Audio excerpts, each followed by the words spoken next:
Is home a place that you can name? Is it La Coruña in Galicia, where they serve the octopus that you ate as a child?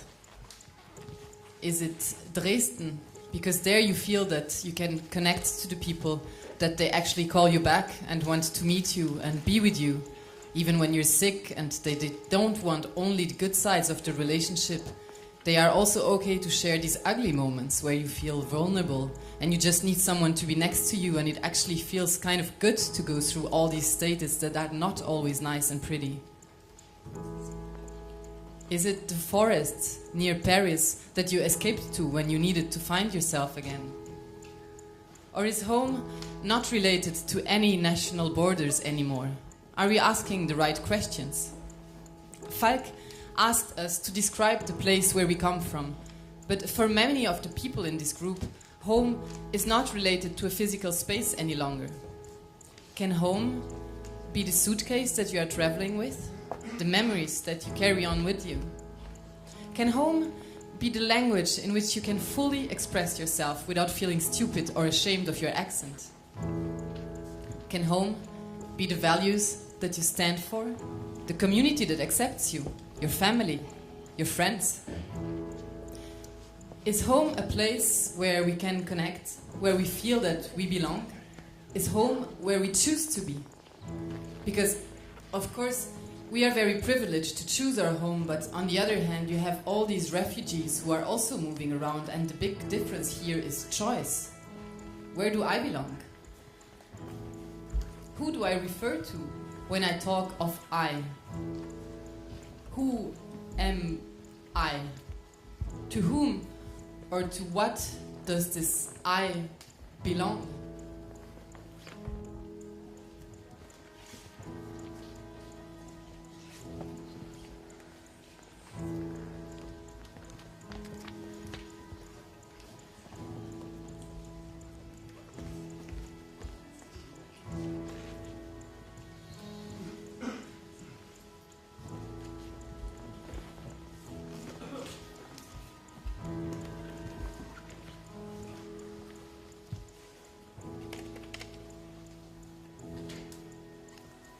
I am not utopia, I'm a reality. I'm 12 stars. I'm 27 territories. I'm 745 million people. I am 150 languages on one continent. Only 23 of them are official. I am World War I. I am World War II. I am all your wars. I'm all your liberties. I try to negotiate. I organize freedom. I'm the Vatican. I'm the concentration camp. I'm Margaret Thatcher, I'm de Gaulle, I'm Franco, I'm Salazar, I'm Napoleon, I'm Julius Caesar, I'm Berlusconi, I'm Shakespeare, I'm Rimbaud, I'm Pessoa. I am the Latin Empire under Germanic domination. I'm Angela fucking Merkel. I'm dealing with your past, and actually I'm okay with it. I am the revolution. I am the tragedy. I am Greece falling apart. My parents were Nazis, were humanists, were discoverers, were colonialists. I took America, North and South. I took Australia, I took most of Asia, most of Africa. I still own it and destroyed it and exploited it. And my children feel safe when they enjoy a sunny afternoon at the playground. Frontex guard my borders, so I can be safe at night. I am thousands of African refugees drowning in the Mediterranean Sea. I am the smell of refugee camps burning in Dresden. I am Venice and the Biennale, and Paris and the Louvre and Avignon, and the Edinburgh Festival. I discovered that the earth was not flat. I'm Oedipus. I killed my father, and I fucked my mother. I'm a princess who's been abducted and raped by a bull. I'm Aryan. I am what's left of the Jewish community. I already feel Turkish. I am still Greek. I am Schengen. I'm not a unique nation. I'm a group of individualists. I move in many, many different directions. I'm torn in many different directions. I'm torn and I'm twisted. I am exhausted. I feel so old. I don't know how to define myself. I am the young man whose parents are from Portugal, who was born in France, who lives in Belgium, who works in Italy, in Scotland. I am the young woman who was born in Yugoslavia during the war and whose parents fled to Vienna, then moved to Berlin, and I went to university in Roma, and I am now getting married in Sweden to a Polish doctor, and we speak English when we have sex.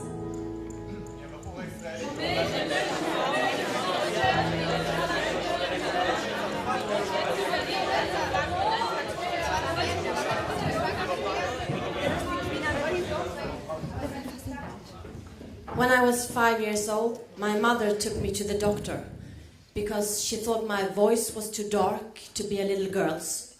So then, all of a sudden, I had to start taking ballroom dance lessons, and I hated it. Johannes, Yeah. do you think you looked like your father? Actually, if you look at my father now, you wouldn't think that I look like him a lot, because he's kind of fat. But when he was younger, he was actually very much looking like me, or I was looking like him and looking. Kirsten, when did you cry the last time? That's a good question. I have like this kind of permanent pain on my sternum because I am not really able to cry. Sometimes I have little things that come out. You never did? No, I mean I did it, but I can't remember. It was too long ago. Rosabelle, what history does your body tell us?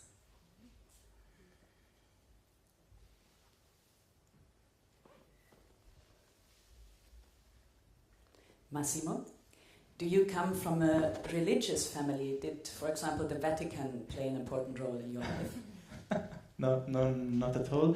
I come from instead a very communist family, but they are communists that respect Catholic religion. Well, I've been baptized, but I don't believe in religion anymore, especially Catholic, because of the Vatican. And I decided to change my faith, and I'm a Buddhist. Kirsten, is there a movie character that you would like to be? Yes. I think Michael Fassbender in Shame, because he's kind of really hot and quite independent and, you know, this kind of thing. Kristin, if you would rent out your apartment, what would you have to hide?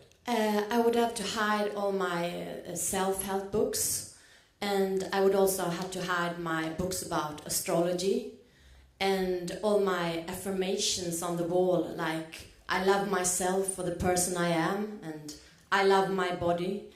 And I also would have to, in some way, get rid of my ex-boyfriend, who quite often turns up at the door, drunk and needy. Massimo, would you like to have children? Yeah, of course I do. I would love to have 2 or 3 children. It doesn't matter the sex. Actually, it doesn't matter at all. But first I have to marry, I think, or to find a good girlfriend who has the same desire that I have. It's not so easy. And do you want to get married before? Before having children? Yeah. No, it's not necessary. Later, it's okay anyway. Johannes, Yeah. what do you want in a relationship? Well, Anna, if you were in a relationship with me, I would like you to take care of me. I would like you to be honest. I would like you to laugh when I tell a joke. I would like you to hold me when I'm weak. I would like you to introduce me to your friends, and most of all, I would like you to change your Facebook status to in a relationship with me. I want you to smile at me when I'm lost. I want you to kiss me hard before you go to work. I want you to call me late at night. I want you to spend more time with me. I want you to introduce me to your family. I want you to look at me and say, you are my man. I want you to look at me and say, you are sexy. I want you more than anything. I want you to hold me when I'm weak. I want you to call me and call me and call me again and again and again and again. I want you to tell me, to write me a text message every time you think of me. I want your voice, I want your skin, I want your touch, I want your kiss. I want to be the first thing that you think of when you wake up. I want you to talk about me when you're with your friends. I want you to say, yes, I love you, yes, it's true, yes, I promise. I want you to make me feel good. I want you to make me feel good. I want you to make me feel good. I want you to dance for me when I'm drunk. I want you to say fuck off to anyone who starts flirting with you. I want you to call me and tell me how much you miss me when I'm not there. I want you to get naked on Skype when you talk to me. I want you to get hard and jerk off while in front of the camera while you're telling me how beautiful I am and how much you're longing for me to come back. I want you to fuck me. And fuck me again and fuck me so sensitive that I feel every move, I don't know, just look at me and tell me how much you want me and need me and that you cannot be without me and that I'm the only thing that you want and need and desire, and just make me feel good. I want you to make me feel good. Just make me feel good, make me feel alive. I want you to make me feel bigger. I want our love to be bigger. I want life to be bigger. I want this world to be bigger and louder. I want to be louder. I want things to be louder. I want our love to be louder. I want to be bigger and louder. And I want you so much. I want you to cry for me. I want you to tell me that you will never leave me. I want you to never ever disappear. I want you to hurt yourself when you feel that my love is not big enough.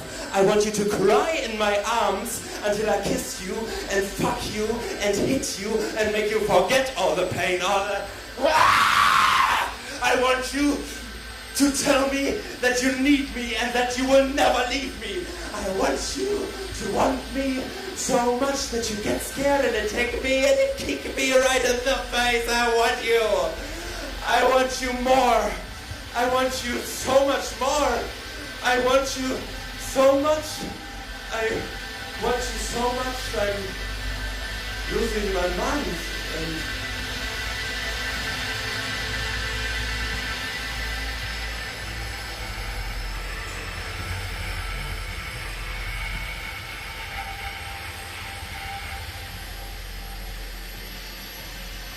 I'm never enough. I'm never satisfactory. I never fulfill the demands which are made of me. I never really achieve what is expected of me. There is always this dissatisfaction, this feeling of not having managed it again, of giving everything and still never achieving what I hoped for myself. There is always more. There's more possible. There's more there. You can do it, you are going to do it, and that, and it's all too much, è tutto troppo. Ti prego, stringimi forte, non lasciarmi, stringimi forte, stai con me, ti prego, non lasciarmi.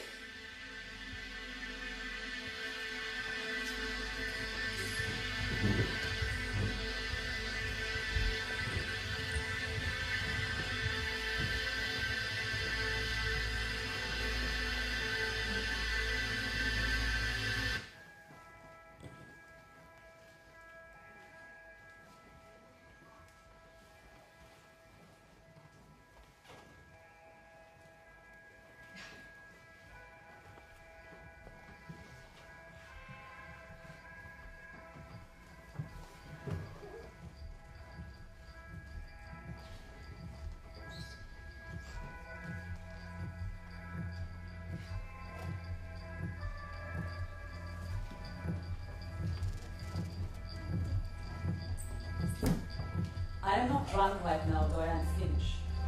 My body is not very strong, but it can endure a lot. I am not able to get lost even at the strangest and most complicated places. I am not changing my partnership every time I fall in love. I don't have a plan B, and I didn't have a plan A. I'm not patriotic, although I think it could have been much easier if I were. Sometimes I think twice before saying that I come from Israel. I used to say that I come from Greece when I didn't want to say that I come from Israel, but I think that now it's not a better idea either. I am Jewish, but I don't even know what it means. I hate my parents for not leaving me the choice if I want to be circumcised or not. Mon père est complètement homophobe et quand j'étais adolescente, il n'arrêtait pas de me dire qu'il trouvait ma meilleure amie super jolie et qu'il avait envie de la baiser. Je trouvais ça vraiment dégueulasse. Moi, j'avais envie de la baiser en fait. Moi, j'avais le droit d'avoir envie de la baiser et pas lui. J'ai vu ma mère souvent se faire baiser dans la cuisine, dans le salon et j'avais environ 4 ans et je savais pas ce que c'était, je comprenais pas. Ces hommes étaient super violents et j'avais juste envie de les tuer. I'm not a daughter. I don't see my mother since many years, at least 10. I'm not pregnant. I'd love to have many children with many different people. I am not fit enough. I am not young enough. I'm not handsome enough. My dick is not long enough. I'm not creative enough. I don't feel enough. Maybe I'm just not drunk enough. I don't know when all this categorizing of people started again. I mean, when we started to judge people because they were gay or foreigners, strangers, because they were women, men, because they have children or they don't have children, I don't get it. Je ne suis pas Frodon Saké, même si j'ai des cheveux bouclés et des grands pieds, et même si je suis parfois fasciné par le mal. Je ne suis pas Starsky, de Starsky et Hutch, même si j'adorerais avoir un compagnon avec une grosse moustache blonde. Je ne suis pas très bien éduqué, je ne te caresse pas dans le sens du poil, je ne te sers pas la soupe et je t'emmerde. I'm not an artist, I just wanna fuck, and I don't come from Gotham City or Metropolis. It means I'm not Batman or Robin. I'm from Sweden, but I'm from Sweden, but I'm not shy or mysterious. I don't want you to like your ex-girlfriend's picture on Facebook. I want you to be obsessed with me. I am not a nation. I am not a religion. I am not an ideology. I am not a culture. I am not a language. I'm not a racist, although I come from Dresden. I'm not cold. I don't hate. I'm not afraid to be alone. I'm not afraid of dying. I'm not afraid of you. I am not invisible. I am not a patriotic European demonstrating against the Islamization of the Occident. I am not really blonde according to Scandinavian standards. I am not strong.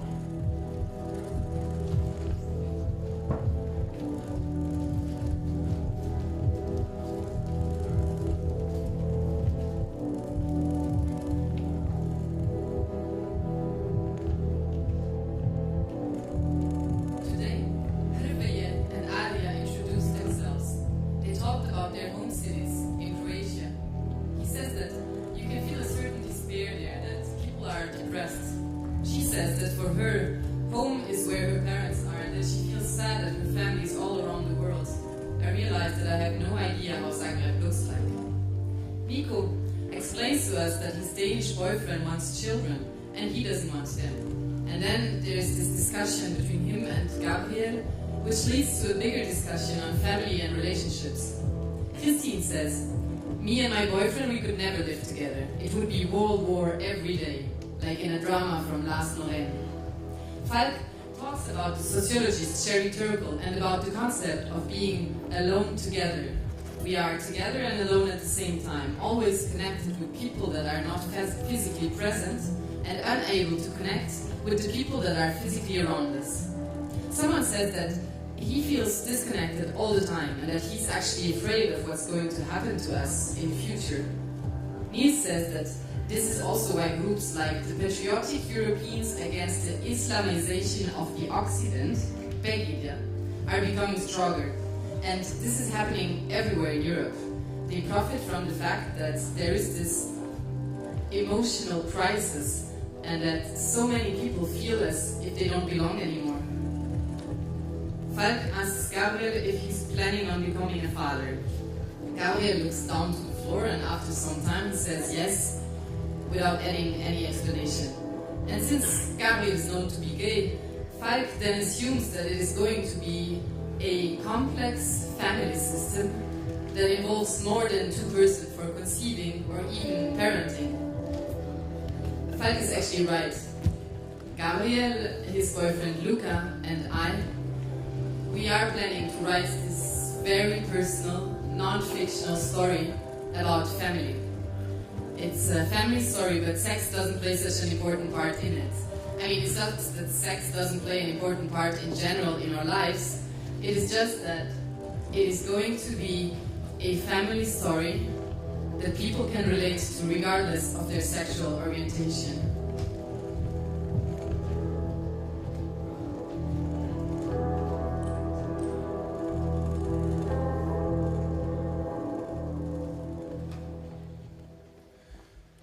Dear son, you're not born yet, but I promise soon I will fix it.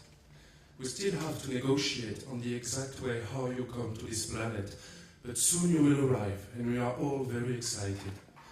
I'm a young actor whose parents are from Portugal, who's born in France, who lives in Belgium, who performs in Italy, in Scotland, in Spain.